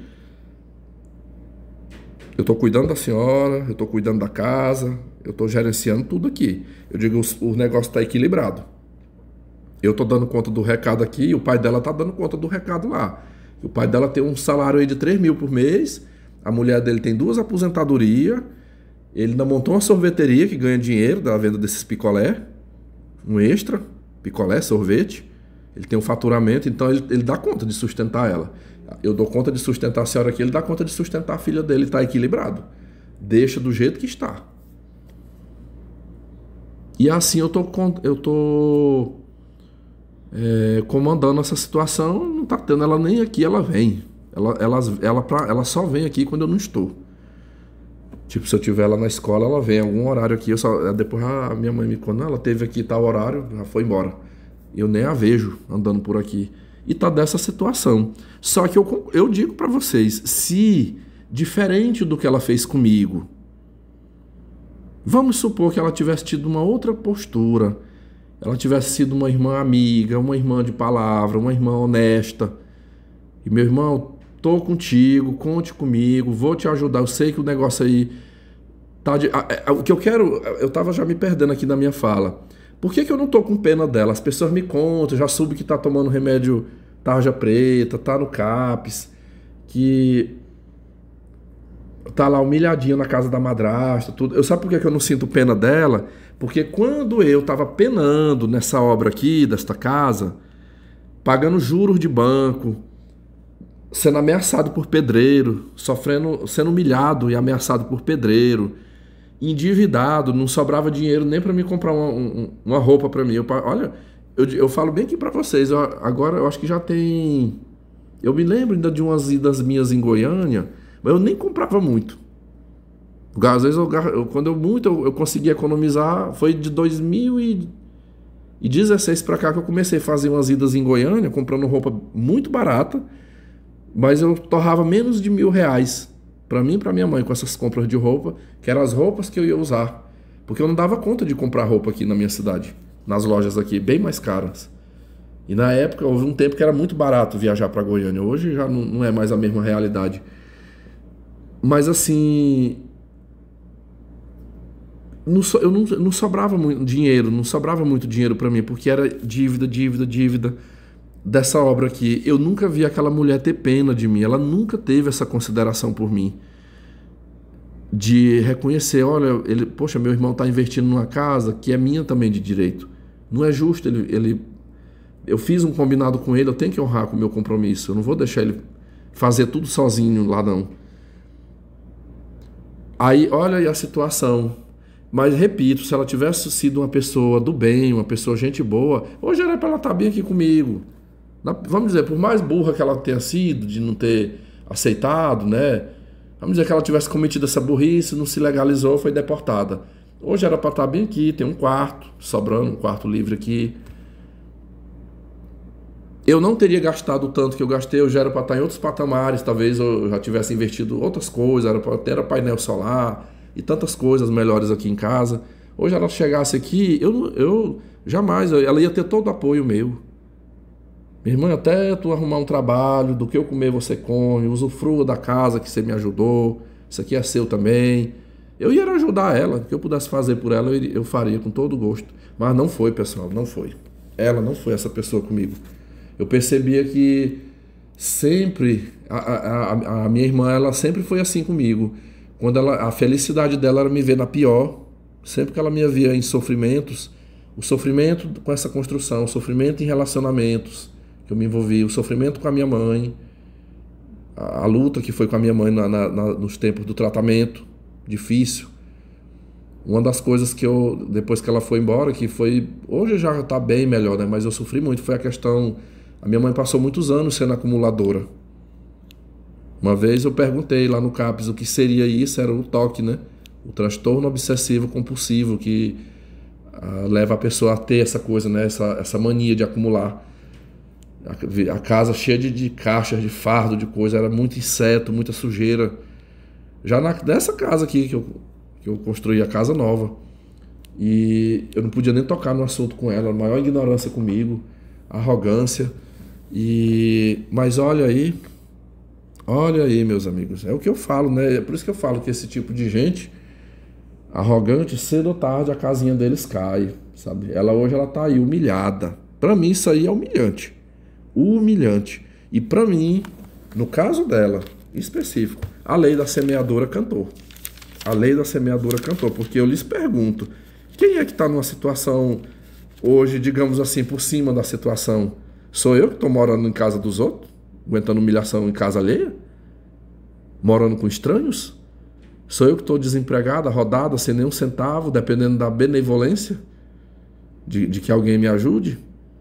Sou eu que estou fazendo tratamento no CAPS, tomando remédio para poder dormir? Esse fato aí é real, não sou eu não. Então assim, algumas pessoas que já vieram conversar comigo para eu aceitar, eu digo, não, ela tem que ficar lá. Eu digo, ela tem que ficar lá, porque é sofrendo, é aguentando muito, sendo muito humilhada que ela vai aprender. Pode ser que ela aprenda alguma coisa e a consciência dela pese, dela lembrar de tudo o que ela fez, né? Eu falo para vocês, uma pessoa que ela não foi capaz de ser boa com ela mesma, porque veja vocês, as atitudes, as escolhas que ela fez, tudo que eu narrei aqui para vocês, de não querer juntar patrimônio, de não se programar, não se legalizar, não fazer nada, veja você que ela não é boa nem consigo mesmo, ela não tem amor próprio, não tem autoestima, amor próprio por si mesmo. Que dirá pelos outros, né? Como que se vai esperar? Como é que eu vou esperar de uma criatura dessa que ela vai me amar, que ela vai ser bondosa comigo, se ela não é boa nem para ela própria? Ela se põe em situações que não favorece ela mesma, né? Eu acho que o título desse vídeo vai ser, sei lá, Malvina, aqui se faz, aqui se paga, ou colhendo o que plantou. Mas também o vídeo 2 vai ser para você ver na prática, assim, tudo que está ocorrendo, né? Tudo que ocorreu. Muito obrigado a quem conseguiu ficar até aqui me ouvindo.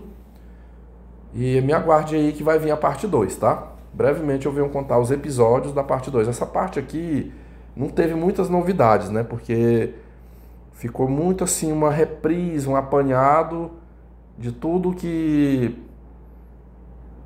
De como que ela foi, né? E foi o que eu já falei lá atrás. Ela tinha em mim um amigo. Eu era mais que um irmão para ela. Eu era um amigo dela. Eu seria o ponto de apoio. Era isso que eu queria que nós tivéssemos sido, né? Eu seria o ponto de apoio para ela aqui no Brasil, no dia que ela precisasse. E ela seria o meu ponto de apoio lá. Eu tive tempos que eu até pensava assim... Poxa, de repente eu queria passar uma temporada, tirar uma licença, passar uns tempos na Europa. Eu tenho a minha irmã lá, né? E não foi isso que aconteceu. Só frisando aqui que eu estabeleci um contato zero com ela a partir de janeiro de 2019, exatamente por uma grande humilhação, um grande desgaste que ela me causou, referente a um convite para ir para lá, para ir passear lá, e depois ela...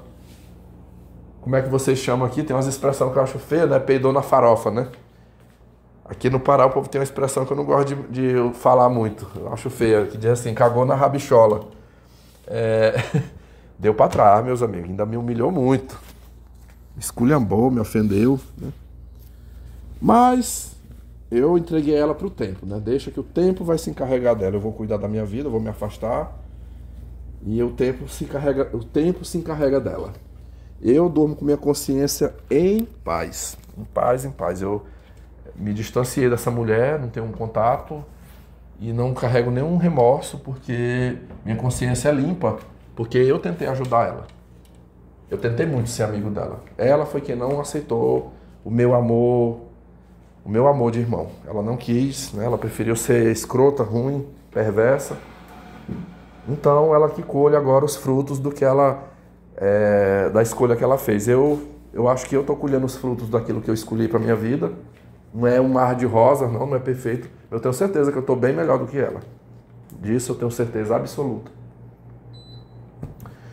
Um grande abraço aí a todos e obrigado aí por ter me ouvido. Tá aí a primeira parte do conteúdo que vocês me pediram muito, viu?